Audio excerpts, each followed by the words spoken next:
So our group finds ourselves on our second day of touring around the Azores.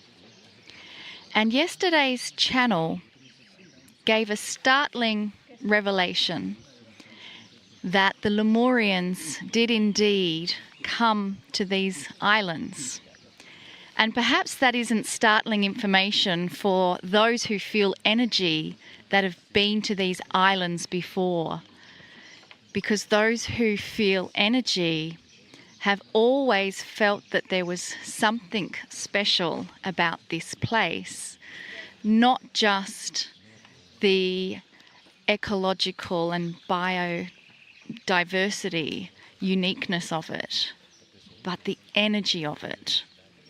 And all of the myths and legends that surround this place have to do with esoteric information. They're not myths and legends like we have in Glastonbury of heroes during war and conquering eras. It's always myths and legends about esoteric information. So I think this is a wonderful setting to be able to share what one of those core teachings were that the Lemurians came with them to this island. In our Lemurian Teaching Wheel workshop, we focus on the 5-spoke wheel. And one of those spokes that we teach is called child life.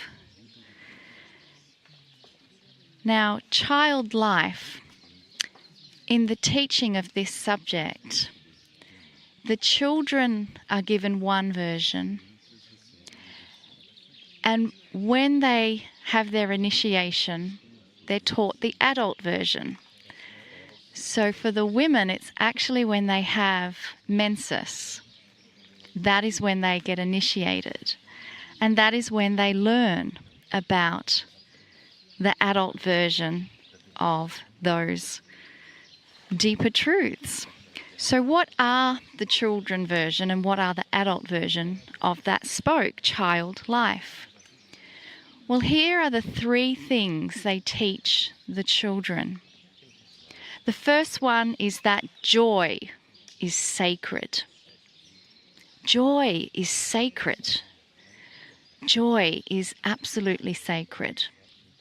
And the second thing they teach is about sustaining joy. So not only is joy sacred, but the ability to sustain joy, sustaining joy. And the third thing the children are taught is laughing exercises. You can imagine how much fun doing laughing exercises would create even more joy, because laughter is contagious. You cannot sit in a room with someone laughing infectiously without giving in to your own giggles and then exploding into laughter yourself. So these were the things that the children were taught.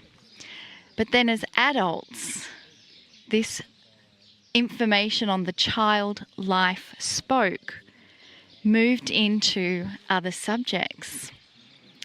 And that first subject was related to longevity. Why would having child life be related to longevity? Well, Kryon has said that as soon as you start losing your inner child, you begin dying every day. That is how important it is to sustain and have joy in your life, to have that childlike innocence of joy and happiness. So here's the other thing the adults learnt about child life.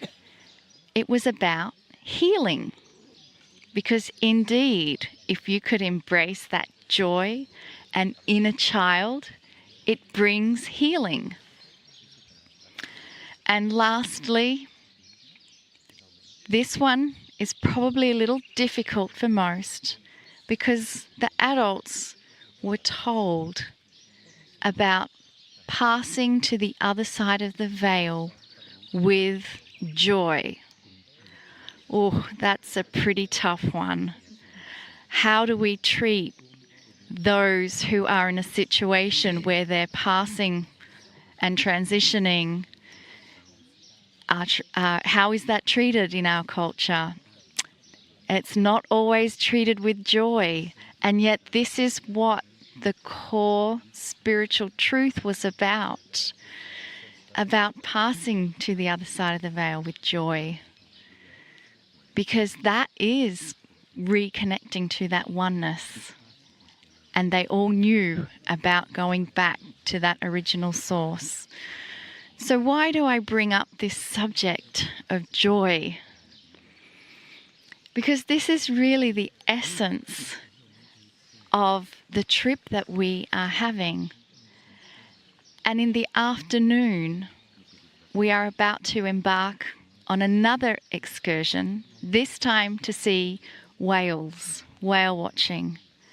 And what is the best thing you can do to attract whales and dolphins? It is absolutely to have joy. The thing that dolphins will come to is children laughing hysterically on the boat. They didn't spend time meditating and getting prepared. That works, by the way. But laughter, happiness, and joy is the vibration that really gets their attention. So in that spirit of happiness and joy, let's continue by hearing another heart-filled, joyful message from Kryon.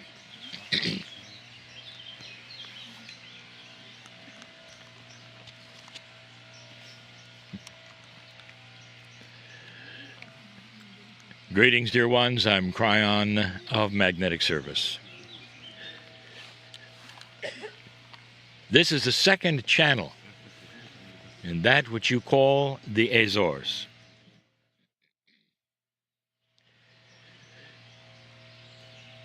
The group sits outside on the grass. The sun is shining. It's a beautiful day. It's a great day for me to give you information, some of which I've given before. Those listening to this channel now and later,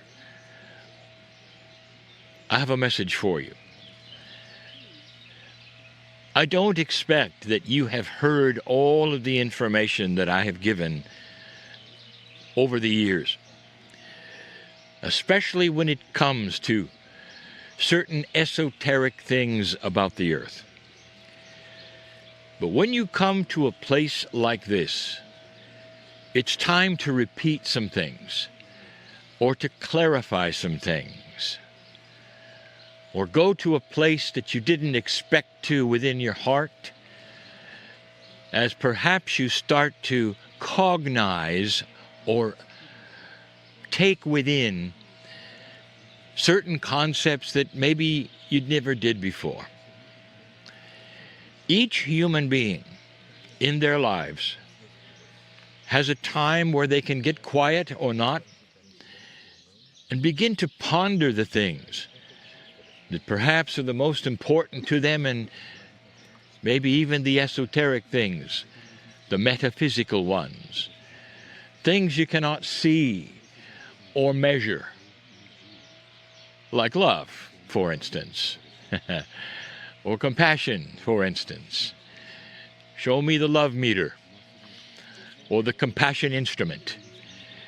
And yet these are profound consciousnesses on the planet. I told you something long ago that I'm going to repeat today and clarify.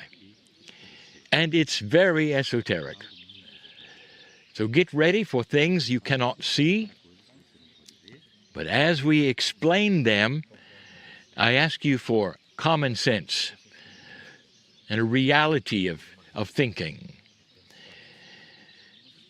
Dear ones, when this earth was put together,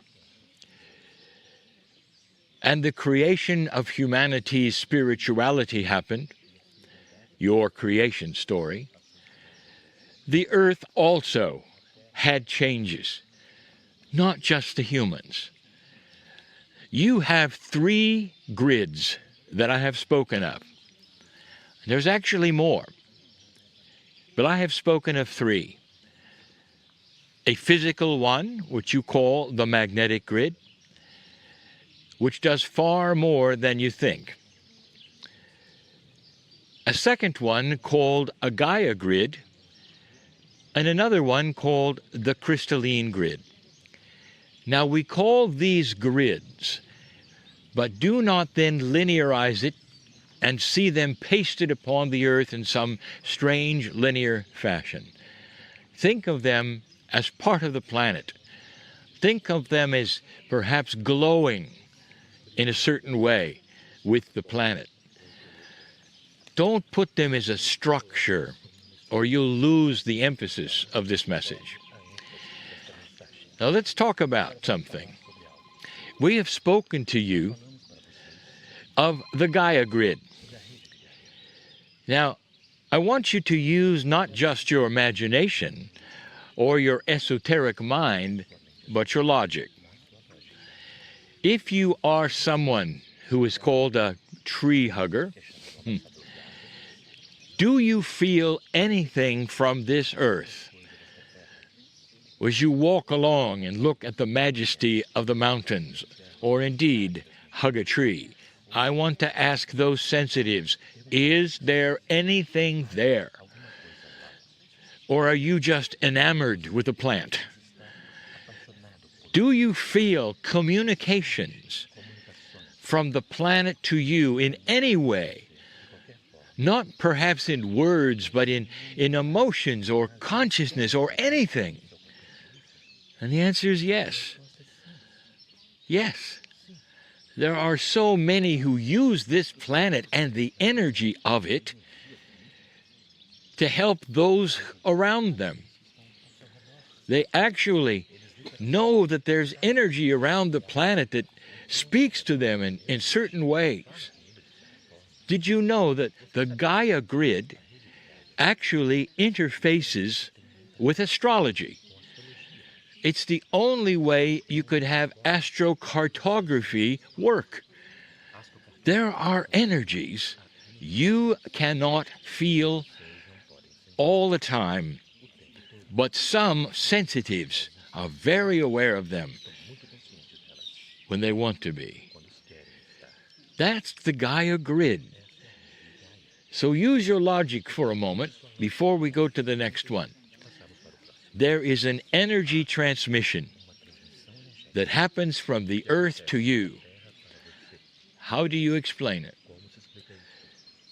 The earth has sentience. It's Mother Earth. You might even say there's a form of a consciousness of this planet. Now, does that interface somehow with the magnetics of the earth? The answer is yes.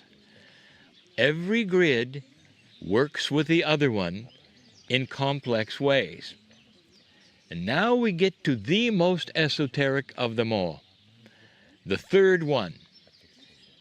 It's called the crystalline grid. You cannot see it. Scientists will not admit it. And it's very, very metaphysical.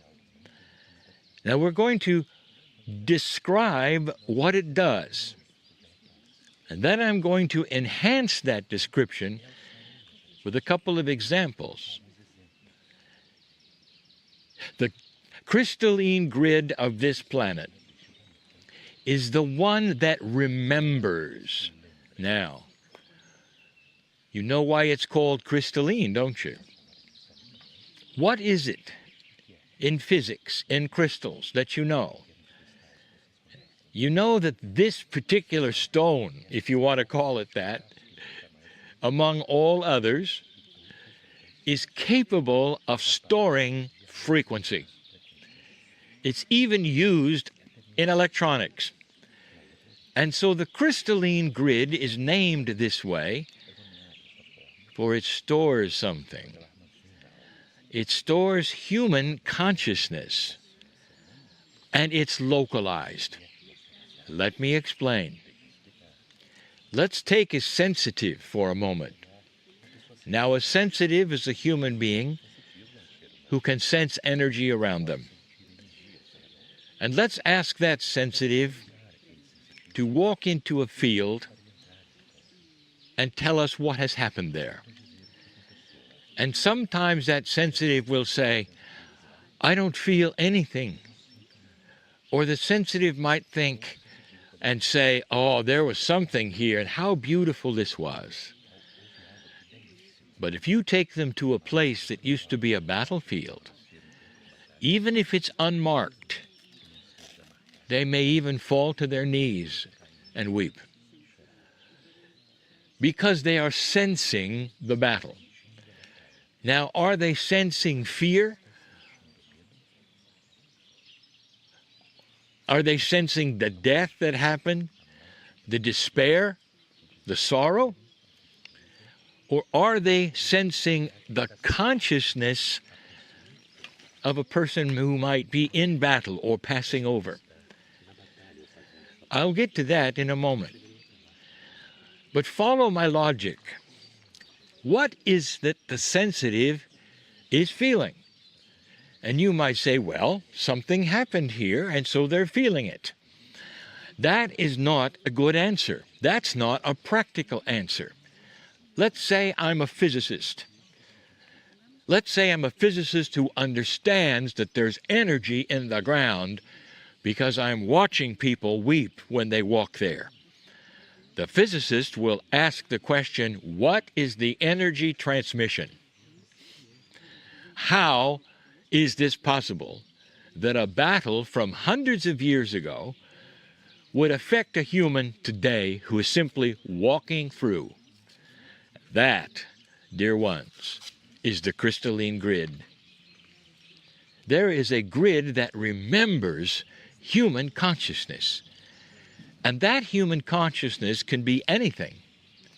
It can be a battle, and so much more. I want to tell you about consciousness. People confuse it with emotion, and it isn't. Your world wars were dramatic, sorrowful. The horror of the planet, all wrapped up for you to look at and see. At the beginning of World War I, 1914 actually, the Pope declared a truce at Christmas. And as the stories will have it, and the legends would have it, that day, on the Western Front, in many places, the battle ceased, and that the soldiers even would come out of their trenches and exchange supplies, perhaps coffee. Some say there were even gifts, although that is not exactly what happened. There have been many exaggerations, but dear ones, it did happen. And the fighting stopped.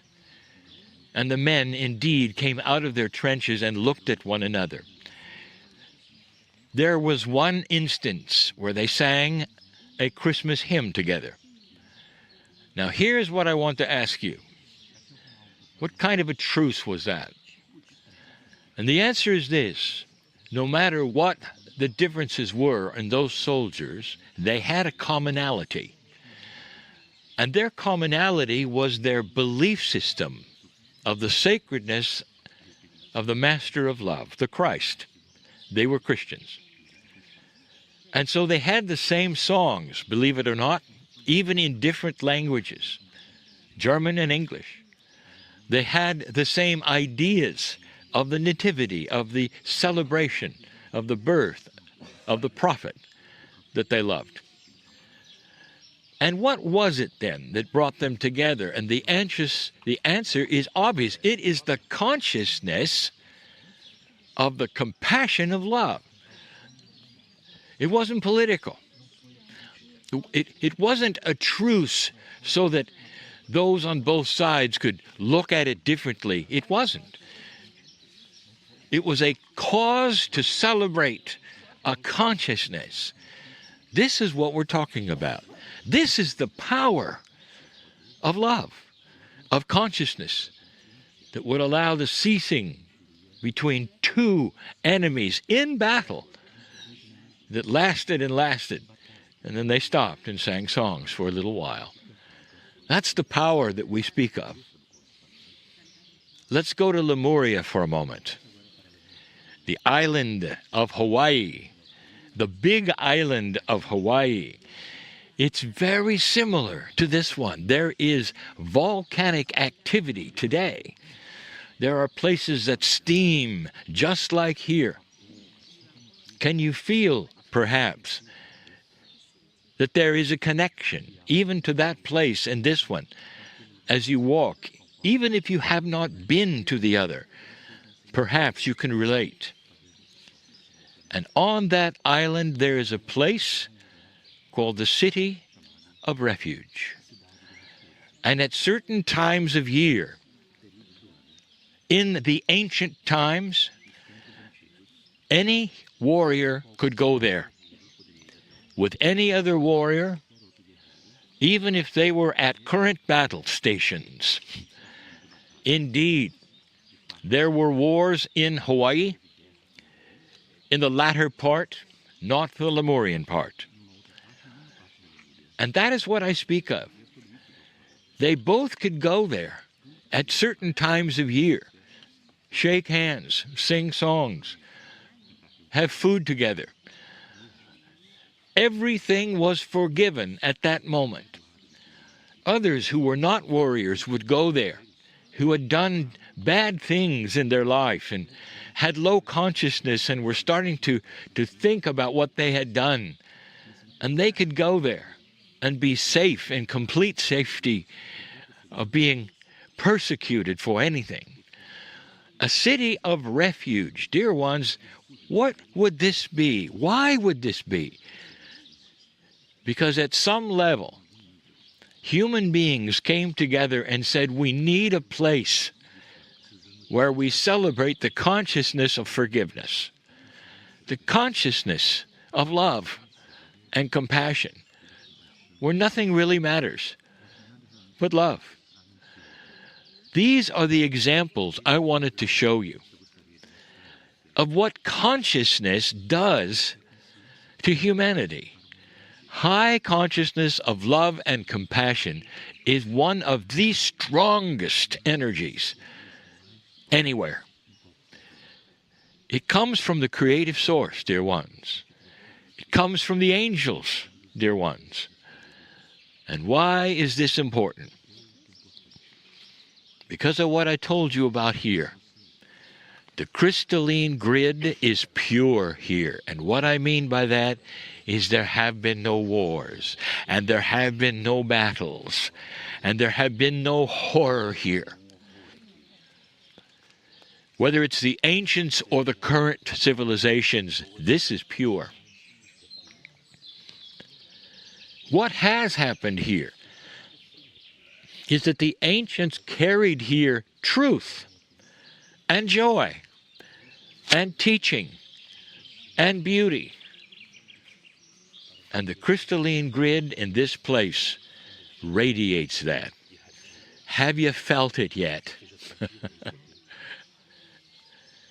You might say, well, which island in particular? And I'll tell you that when they were here, there were no 9 islands.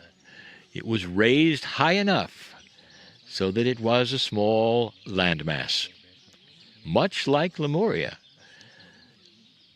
And so everywhere you go, you will find places where you might feel something, and it won't be negativity.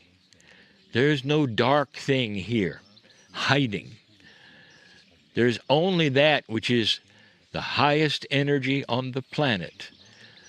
The crystalline grid is going to radiate compassion, consciousness of love, and pure teaching. That combined with Gaia's energy, there's nothing like it. Do you feel it yet? This is going to be a very attractive place. There will be many coming here in the future, especially as humanity starts to increase and evolve in consciousness right off of the continent of Portugal, a place where you can come, where the earth speaks to you and the crystalline grid talks to you. And you can raise your hand and say, I am home. A good place to be, even for a little while, dear ones. Let it feed your soul. And so it is.